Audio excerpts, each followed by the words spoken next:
Mirë se vini në këtë pjesë të dytë të programit Familja 7. Në fakt, unë sonte kam të ftuar një grua shumë të veçantë, e cila ka shërbyer për më shumë se 2 dekada me shumë përkushtime dhe dashuri. Quhet Denada Kashta, punonjëse si edukatore për mbi 18 vite në qendrën ditore Nehemia në Durrës. Gjatë këtyre viteve ajo ka ndihmuar dhe udhëhequr shumë fëmijë dhe familje, duke qenë në fakt një shembull besimi. Si të ruajmë një zemër të palëkundur kur sprovat vinë dhe si mund të mbështetemi tek Zoti edhe në momentet më të vështira të jetës sonë. Mirë se erdhe Denada. Mirë se ju gjeta, shumë faleminderit për ftesën. Faleminderit. Kënaqësi të kemi ty për herë të parë në këtë studio dhe unë e vlerësoj shumë që ti ke gjetur kohën tënde dhe ke ardhur këtu sonte. Kënaqësi është edhe për mua, edhe pse nuk është vendi i rehatis time. Po ndjua rehat atëherë, si në shtëpinë tënde. Denada, si është të punosh kaq vite si edukatore? A nuk je lodhur asnjëherë? Që të them nuk jam lodhur do gënjeja, sepse puna me fëmijët normal është e lodhshme. Por është një punë që ti e merr kënaqësinë. E jep mundin, po merr frytin. Edhe kjo ka qenë shumë bekim për mua, sepse thjesht kur ti shikon fëmijët në fillim që nuk din akoma të flasin, edhe në fund fare ato kanë mësuar alfabetin edhe gjëra tjera, përveç se programit shkollor që ne mësojmë parashkollorët, është edhe ajo që ne çojmë fëmijët e Krishtit. Edhe kur fëmijët vinë me dëshmi, me ndryshimin e jetës tyre, është mrekulli të shikosh. Pra si do ta cilësoje këtë udhtim të punës tënde kaq vite? Udhtimi më i bukur, mund të them. Më i bukur. Unë nuk rri dot pa të punë. Pa ato fëmijë. Edhe kur kam qenë shumë e lodhur që kam dash një kohë pushimi, 2 ditë kam thënë, jo, nuk e përballoj dot në shtëpi, do shkoj prapë në punë. E në fakt, cili ka qenë frymëzimi më i madh, për shembull tek qendra ditore Nehemia ti ke 18 vite. Çfarë të ka mbajtur kaq gjatë në këtë shërbim? Se zakonisht ne jemi mësuar dhe shumë normale që njerëzit edhe nuk rrinë gjatë në një vend pune për arsye ndryshme. Po që te qendra ditore, thash, për fëmijët, për ne është privilegj sepse ne nuk kemi vetëm të veçlit. Kemi fëmijë deri në klasën e 9. Edhe është shumë bukur kur ti e shikon atë ecurinë e fëmijëve. Gjërat që ata kanë marrë, mënyrën se si edukohen, si rriten. Pastaj puna jonë nuk mbaron aty. Thjesht një edukatore ose mësuese, nuk bëjmë thjesht detyrën. Ne futemi në hallet e tyre, në problemet me prindrit, i tregojmë atyre për Krishtin, mënyra si ata ecin me Zotin. Kjo të mban, ecuria e tyre të mban edhe t'jep kënaqësi për te lodhjes. Megjithatë jam duke menduar Denada që të rish kaq gjatë në një vend pune është edhe pjesa jote, për te kënaqësisë edhe është puna me përkushtim, është puna me integritet që ti ke bërë, sigurisht që ti ke shpalosur edhe vlerat e tua si njeri dhe si person, dhe aftësinë tënde në atë punë. Po ndoshta është edhe kjo, po që unë kam gjetur veten në atë punë, me stafin që jemi aty, me prindrit, kam një marrëdhënie shumë të mirë, madje edhe me fëmijët që kemi pasur ndërbreza, ata sjellin fëmijët e tyre tani. Sa interesante. Edhe është shumë, mendoj që janë gjitha nga pak kjo. Po, gjitha nga pak. Akoma zemra ime është aty. Kur Zoti don që do doj që t'jem diku tjetër, ndoshta do jem diku tjetër, sepse im shoq merret me shërbesat edhe me takime për të rriturit. Edhe unë jam pjesë edhe shërbesave të rriturve ditështune. Por akoma nuk kam hequr dorë për ta ndihmuar atë më shumë për shkak se zemra ime është aty. Po, dhe ke dëshirë të shërbesh. Ka qenë eksperiencë e vështirë si nën, ti je nën e 3 fëmijëve, tani të merresh me fëmijët e tu. Ç'kosh të merresh edhe me fëmijët, me fëmijët e tjerëve, nëse mund të them kështu. Si ke përballuar dhe menaxhuar? E vështirë, ka qenë her pas here, e vështirë se ndonjëherë kur vjen nga puna me fëmijët, janë shumë e lodhur. Do një gjysore ta marrësh veten një herë. E mos më shumë, thuaj. Pastaj do merresh me fëmijët e tu, por që im shoq më ka ndihmuar shumë. Kemi qenë si një skuadër në familje, edhe kemi gjetur atë gjuhën e përbashkët se si mund të ecim dhe të vazhdojmë bashkë. Edhe me fëmijët e mi, ndoshta i kam lënë ndonjëherë pas dore, Por që tani që e kuptoj, kthem, më falni, ndoshta nuk kam det mjaftueshëm me ju, edhe mundohem që t'i jap kohën e duhur gjatë darkave, po. Kur mlidheni me familjen. Lidhemi bashkë, po. Denada, sa vite ke si besimtare tek Jezusi? Unë kam 24 vjetë. 24 vite. E mban mend atë moment kur ti the po Jezusit në jetën tënde, sa vjeçë ishe? Po, e mbaj mend shumë mirë atë moment, edhe ka qenë mënyra se si e kam kërkuar Zotin, tani kur e mendoj më vjen çudi, sepse ne si fe që kemi qenë musliman të gjithë, unë shkoja në xhami dhe kemi pasur një mësuese në klasë, isha në klasë 7, ajo ishte ortodokse. Edhe ajo thonte gjithmonë që Jezusi është Zot i gjallë, po kur ajo fliste për Jezusin, edhe në atëherë nuk u lejonte, ajo e tregonte që Jezusi ishte i gjallë, nuk e di, kishte një qëndrim ndryshe nga të tjerët, mu dukte mua si fëmijë. Pastaj, kur kanë ardhur besimtarët për ungjillizim, unë kam qenë tek shtëpia e xhaxhait, edhe kur i kanë rënë derës, kanë thënë ne flasim për Jezusin. E unë kam thënë, pa pyetur njëri ati thras brenda, kam thënë hajdeni, ja keni ju një Bibël, po. Edhe unë më përpara, edhe pse nuk e njihja Jezusin, edhe thoja, Zot, lutem jep një Bibël që ta lexoj në dorë. Dhe Bibla më erdhi brenda një muaj që unë e kisha kërkuar. Dhe ka qenë shumë prandaj është edhe ai vargu në Bibël që nëse më kërkoni, ju do të më gjeni. Është e vërtet, Bibla është e gjallë. Si kanë qenë ato përjetimet e tua me Zotin, ndërsa po rriteshe si besimtare? Po në fillim është ai gëzimi që të mbush në çdo gjë, sepse ti e përjeton hap pas hapi. Ndodh mrekulli pas mrekullie, sepse babi im nuk na linte të ishim pjesë e kishës, për shkak të besimit që kishte, nuk na linte në për takime, për të shkuar, por që... Si ja bëje ti?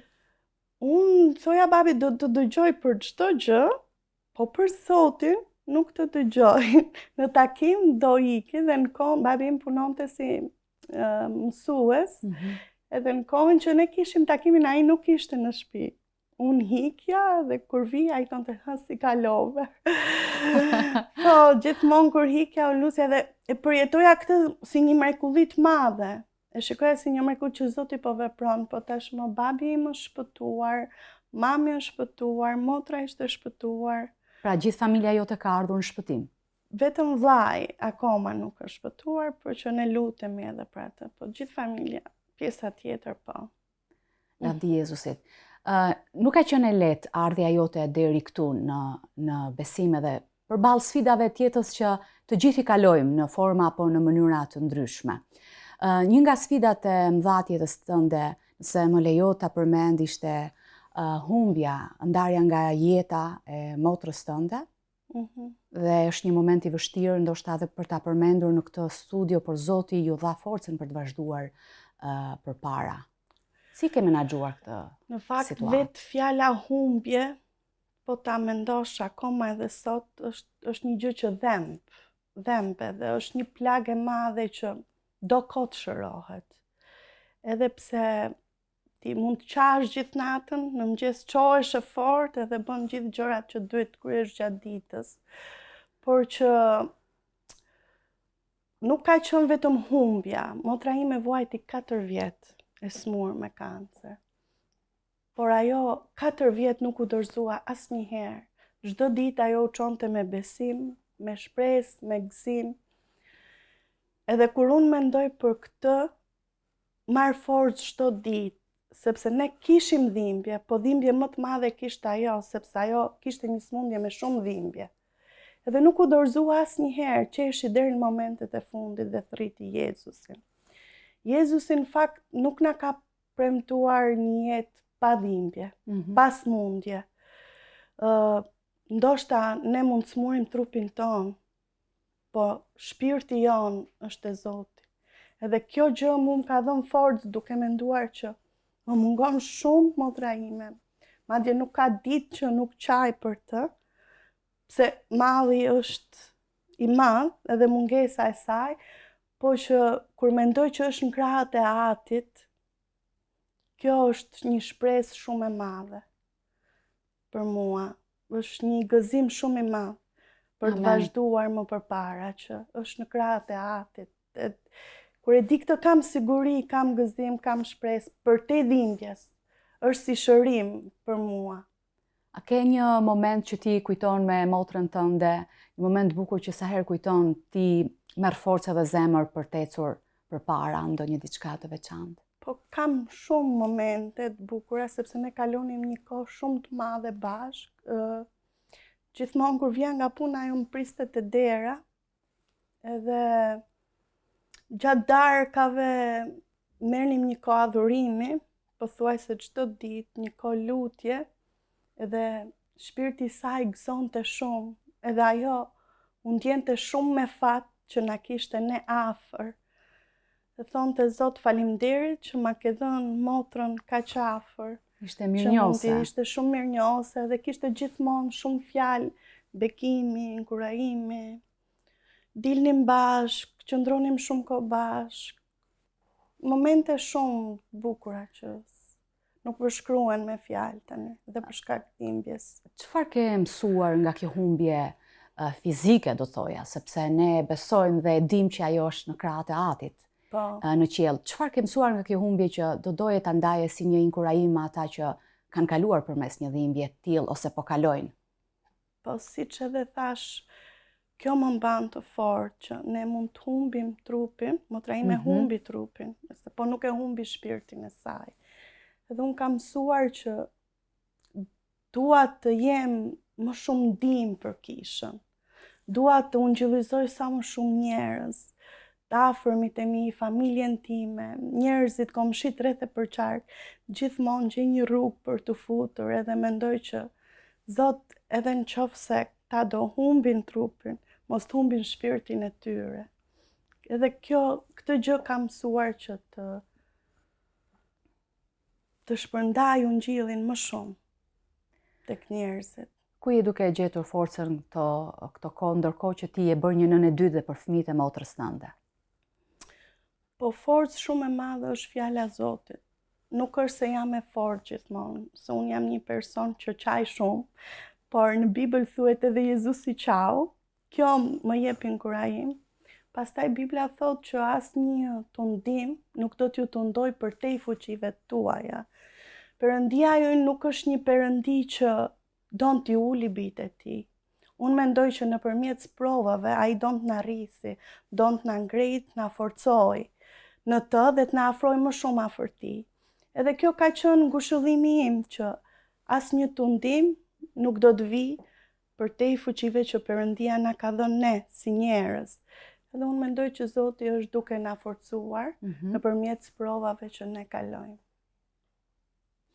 Ndërkohë, Denada, a mund të më tregosh pak edhe për pjesën e shërbesës në kishën ku ti shkon, cila është pjesa jote dhe roli aty, përveç si edukatore? A ka ndonjë shërbesë ku ti je përfshirë? Po ka shërbesë që unë jam e përfshirë, një shoq ndan fjalën në Shijak, edhe punon me kishën e mia, edhe unë jam pjesë e shërbesës aty. Po, jeni bashkë? Po, jemi bashkë. Kemi një shërbesë për gratë në Katun Sukth. Po. Edhe një shërbesë për fëmijët përsëri në Katun Sukth. Po. Si e ke parë dorën e Zotit veprojë në jetën e besimtarëve atje në komunitet përgjatë gjithë këtyre viteve, sepse ti je dëshmitare e ndryshimit të jetës së shumë njerëzve? Po, ka qenë mrekulli me disa njerëz, ndoshta mund të përmend një fëmijë, babi i tij merrte lënë narkotike, edhe ishte e nxjerrnin për jashtë prindrit për shkak se ai pinte, dhe po fëmia e vuante jashtëmas, edhe gjithmonë më thonte që shiko qa po bëhet te shtëpia ime kështu, edhe thoya hajde lutemi bashkë, hajde lutemi, do bëjmë kështu, edhe pse ishte fëmijë aq i vogël. Pastaj pas 6 muajsh ai ka ardhur më ka thënë që babi im nuk pin më. Ashtu e ka hequr, edhe këto janë dëshmi që të mbajnë fort. Tregojnë që Zoti po vepron, që dora e tij është e fuqishme. Jo vetëm tek të rriturit, por edhe tek fëmijët. plus edhe ndryshimi i të rriturve që i shikon ku rriten në Zotin, mrekulli që ata përjetojnë familjet e tyre. Si mendon Denada, sa e rëndësishme është jeta e lutjes? Është shumë e rëndësishme. Lutja është çelësi për gjithçka. Mendoj që lutja hap çdo portë, çdo derë. Edhe ajo derë që duket e pamundur për të hapur, them lutja është çelësi që hap çdo derë. A je një nënti që i rrethon fëmijët e tu me lutje? Po, patjetër, në çdo mëngjes bëjmë lutjen personale. Pastaj bashkë me bashkëshortin lutemi edhe të dy bashkë për familjen. Si është të jesh si familje, të jesh e krishterë? Çfarë kënaqësi është ky unitet mes jush? Është hir nga Zoti, mendoj, është kënaqësi, nuk e di si është një familje tjetër, por që me vërtet është hir nga Zoti, është mrekulli, se edhe prindrit kur vinë, kur ndaj fjalën, jemi të gjithë bashkë në një mendje. Është shumë bukur.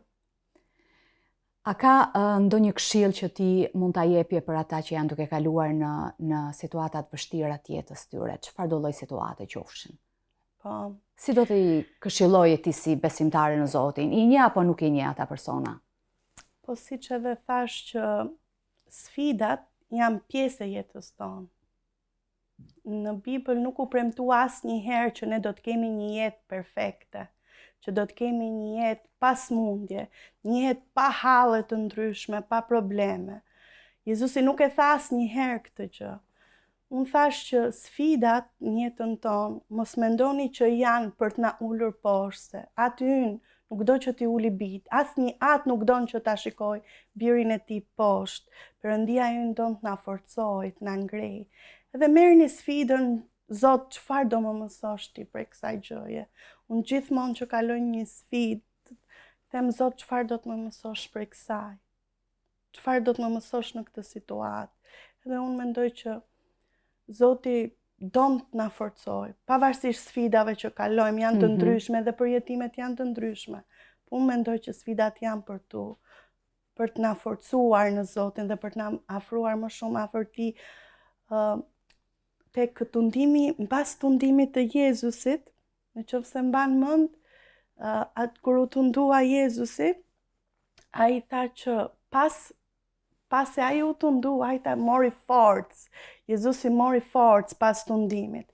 Edhe sfidat ndonjëherë vinë si tundime të ndryshme në jetën tonë, sepse qëllimi i ligut është na largojë nga ati. Po nëse ne i përballojmë ato me atin, me fjalën e Perëndisë, ne do bëhemi më të fortë dhe do afrohemi dhe do mësojmë më shumë prej Tij. Siç Jezusi kundërshtoi me fjalën e Zotit të ligun, ashtu ta kundërshtojmë edhe ne, edhe do bëhemi më të fortë. Kështu e shikoj unë. Pse mendon se është e rëndësishme vajtja në kish? Vajtja në kish është e rëndësishme sepse inkurajohesh, unë mendoj që ke nevojë për trupin. Kisha është, ne jemi gjymtyrët e njëri tjetrit. Unë mund t'jem dora, po nuk bëj dot pa këmbët e mia. Këmbët e mia janë aty te kisha. Mund t'jesh koka, po nuk bën dot pa duart e tua. Kështu që unë mendoj që ne jemi gjymtyrët e njëri tjetrit edhe kemi të nevojshme për të qenë pjesë e kishës dhe për bashkëpunuar me njëri tjetrin. Në momentet më të vështira të tuat, sidomos vitet e fundit, a ka pasur një varg biblik që e ke pasur gjithmonë në zemër dhe ka qenë një inkurajim për ty? Po, ka qenë gjithmonë ai vargu që unë mund të bëj gjithçka me anë të Krishtit që më forcon. Edhe shumë vargje të tjera, por nga që unë kam qenë shumë e ngarkuar, edhe gjithmonë kam thënë që unë mund ta bëj edhe këtë, mund ta bëj edhe këtë, mund të eci edhe këtu. Dhe ky ka qenë një ndër vargjet që më ka shoqëruar këtë kohë. Denada, a ka diçka që ti i je mirënjohëse Perëndisë dhe mund ta shprehësh publikisht? Unë jam mirënjohëse Perëndisë për çdo gjë që më ka dhënë, edhe për të mirat, edhe për të këqijat. Unë e falenderoj Perëndin për bashkëshortin tim që ka qëndruar në krah, ka qenë i mrekullueshëm në çdo kohë. Lavdi Zotit. Që mua më është dashur motrën ta kem pjesë të shtëpisë time dhe ai nuk është mërzitur asnjëherë, përkundrazi. Ka treguar një dashuri të jashtëzakonshme. Dhe gjej kohën t'i them faleminderit se s'ja kam thënë deri tani. Ka qenë ndihmë shumë e madhe, mbështetje shumë e madhe, edhe kur unë jam mërzitur, ai ka thënë që kur kam thënë, po jam e dobët, pse jam e dobët, po ka thënë, si e dobët, edhe Jezus i gjallë, ti je fort, ka thënë, vazhdo kështu, ti qohesh në mëngjes, shkon punë, bën punët e shtëpisë, bën këtë, je fort. Edhe ne si gra, kur themi ndonjëherë se kemi pak ne si gra që jam e dobët tani, si do eci, po që nuk jemi dobta, gratë janë shumë të forta, janë shumë të forta. Ku jeni njohur me bashkëshortin tuaj? Në Kish? Po në Kish. Si ka qenë ajo kohë? Të kthehemi pak vite mbrapa. Po ka qenë një kohë e bukur për mua. Ke qenë e re? Po. Ti je re edhe tani. Në Kish jemi njohur, edhe ka qenë proces, pastaj ka dash një qiko. Po si ka qenë kjo ecja juaj bashkë në besim, një çift i krishterë së bashku? Sa bekim ka qenë të ecni në unitet të dy?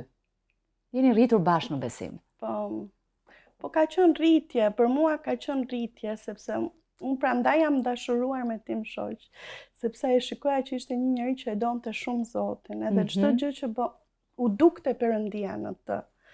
Edhe kur e shikoja në fillim, thoja që po ky shkëlqen fytyra e Zotit në të.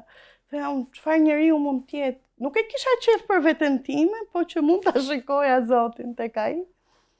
Ishte shumë, edhe ai më ka ndihmuar në rritjen time, se unë isha besimtare jo shumë vite kur jam njohur me të. Po, ishen fillimet e para? Ishan fillimet e para, por ai më ka ndihmuar në rritjen time me Zotin. Ka qenë ndihmë. Lavdi Jezusit, si ka qenë eksperienca e të qenit nën? Nën e një vajzë dhe 2 djemve. Ka qenë eksperiencë shumë e bukur. Shumë. Fëmija parë një herë është si... Si ke përjetuar atë moment? Po, fëmija parë mendoj, çdo fëmijë ka të veçantinë e vet, po me fëmijën e parë ti nuk din asnjë gjë, nuk je përgatitur për këtë. Edhe kur vjen çdo gjë të duket si mrekulli, kur i shikon duart, këmbët, nuk e di, shumë bukur ishte. Nuk e përshkruaj dot me fjalë atë që kam ndjerë brenda. Do doja të riktheheshim edhe një herë tek puna që bën, tek si edukatore, pra prej 18 vitesh. Tani ke ndërmend që ti të dalësh pension edukatore, ke ndonjë pasion tjetër apo do vazhdosh në këtë punë deri në fund? Tani... Si e ndjen thirrjen e Zotit në jetën tënde? Po siç edhe thash, unë deri tani e kam ndjerë që thirrja ime është aty. Thash edhe shumë fëmijët më thrasin mami. Është shumë bukur kur fëmijët thrasin, kanë shumë dashuri, tregojnë. Kur shikon përjetimet e tyre, mënyra si ato e përçojnë Jezusin tek familjet. Për shembull, unë nuk bëj thjesht detyrën, po mësoj dhe vargje nga Bibla përmendësh, sepse ne na lejohet që të... Po, tek qendra ditore Nehemia që kemi. Edhe ato se si e përçojnë Jezusin te shtëpia dhe se si qasen prindrit pastaj kur vijnë. Është shumë bekim, deri tani nuk kam ndërmend të largohem. Dhe është një qendër shumë bekim në fakt. Le të ndalemi pak këtu tek ato çfarë qendra ditore Nehemia ofron. Çfarë shërbime ofrohen aty për fëmijët? Ofrohen shumë shërbime. Në mëngjes pinë një gotë qumësh, në drekë është dreka, pastaj përgatiten për parashkollorët. Fëmijët, pra bëjnë dhe mësimet aty? Bëjnë edhe fëmijët më të rritur bëjnë edhe mësimet, por nuk ndalet me kaq, sepse ne merremi me problematikat e fëmijëve dhe me problematikat e prindërve. Edhe në qoftë se fëmia sjell diçka, në qoftë se unë nuk e zgjidh dot, do ta çojmë edhe më lart në staf dhe mundohemi si mund të ndërhyjmë për të qenë më shumë ndihmë për atë. Po. A do të kishe një inkurajim për nënat me fëmijë? Si nën, thjesht nga zemra e një nëne, nga zemra e një besimtare e një Jezusin? Po, do të thoja që mësoni fëmijëve ligjin e Zotit. Edhe merrni më shumë kohë me fëmijët tuaj. Dhe një inkurajim të fundit, ti përmendet ca gjëra pak më parë në fakt për të gjithë ata që kanë humbur dikë të shtrenjtë në jetën e tyre. Edhe një herë çfarë do t'i thoja? Vërtet mund ta humbim personin që duam. mund ta humbim si trup, por nuk kemi humbur shpirtin e tyre dhe një ditë do ta takojmë në qiell përsëri. Pra, unë do të thoja që luftoni që të ktheni sa më shumë shpirtra tek Jezusi. Denada, cila do t'ishte lutja jote për kombin shqiptar, për Shqipërinë? Ke një lutje në zemër? A je lutur ti ndonjëherë për kombin tonë? Po, më lutemi çdo ditë për kombin shqiptar. Çfarë lutje konkretisht? Por jo vetëm për një gjë, për shumë gjëra. Cilat pika për shembull sillni në lutje? Mua më prek shumë korrupsioni që është në Shqipëri, domethënë. Për smurët nëpër spitale, që do doja që të kishte më shumë përzemërsi tek mjekët, më shumë zemërgjërsi, se u shpreha gabim tek mjekët, që ta bënin punën e tyre me përkushtim. Jo vetëm për shkak lekëve, sepse mjekësia ka kjo periudha që kemi pasur me motrën, është bërë si pazar. Edhe kjo gjë më ka vrarë tër kohës, kam thënë, si nuk ka pak humanizëm në Shqipëri. Sa shumë e shumë njerëz vuajnë në këtë pikë dhe jam lutur që Zot largo korrupsionin nga vendi ynë edhe jepi mjekëve një zemër humane. Kush tjetër ka qenë një pikë lutje që ju zakonisht kur mblidheni e bëni për kombin shqiptar, përveç kësaj? Që sa më shumë njerëz të kthehen te Krishti. Jemi lutur që njerëz nga kishat të jenë pjesë e drejtimit të vendit. Jemi lutur që njerëz nga kisha të jenë pjesë në për spitale, në polici, në gjykata, që vërtet edhe kisha të vazhdoj të ecim, mos të ri këtu ku jemi tani. Që njerëzit e Perëndis ta marrin drejtimin. Denada, personalisht, a je një person që ti guxon të flasësh hapur për Ungjillin, aty ku ti ke mundësi të tregosh njerëzve për të vërtetën dhe atë që ti personalisht ke përjetuar në Krishtin? Po, unë guxoj të flas hapur për Ungjillin. Është e vetmja gjë që nuk kam turp të flas, të tregoj Krishtin në të gjitha mënyrat. A ke ndonjë dëshmi? Po, kam një dëshmi me një grua në lagjën time, edhe kisha folur me të për Jezusin, i kam thënë që Jezusi është Zot, ai të shpëton, edhe ai mund të ndryshojë jetën tënde me gjithë problemet që s'mund t'i përmend, për shkak të respektit për të.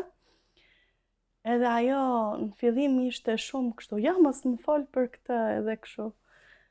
Kur një ditë në dyqan jemi takuar edhe ka thënë që nëpërmjet sjelljes tënde unë shikoj Krishtin që ti beson. Edhe kjo më ka inkurajuar shumë edhe mua, sepse edhe pse kishim këto, unë flisja gjithmonë, ajo nuk pranonte.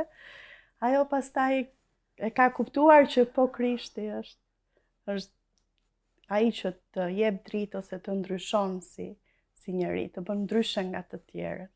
Denada, edhe një pyetje fundit, pas kaq vitesh si edukatore, kaq vite si besimtare, cilat janë ëndrat e tua për të ardhmen? Ëndrat e mia për të ardhmen, e para është që të arrij sa më shumë njerëz për Krishtin. Edhe në punën ku jam, që të arrijnë sa më shumë fëmijë, prindër, që të shkollohen, të edukohen, të shkojnë në universitet, sa më shumë familje t'i kthehen kishës, po ëndra më e madhe është që fëmijët që ne mësojmë, që marrin fjalën e Zotit, të qëndrojnë në kishë. Denada, unë dua të të falenderoj, faleminderit që ndave zemrën tënde për thjeshtësinë tënde, edhe unë besoj që ti je një shembull për shumë gra në komunitetin ku ti je, dhe Zoti, lutem që Zoti vazhdoj të të përdor për lavdinë e ti. Shumë faleminderit. Është Zoti se ne nga vetja. Faleminderit, unë uroj shëndet për ty, për familjen tënde, dhe besoj fort që Zoti është siguruesi yt. Siguruesi i familjes tënde në çdo fushë të jetës tuaj. Shumë faleminderit. Faleminderit, Denada. Bekime edhe për ju. Miq, ne kemi ardhur në fund të këtij programi. Unë ju falenderoj të gjithëve për vëmendjen tuaj. Mos harroni, Zoti është forca jon, është ngushëlluesi ynë në çdo lloj situate. Kalofshi bukur, takohemi të shtunën e ardhshme.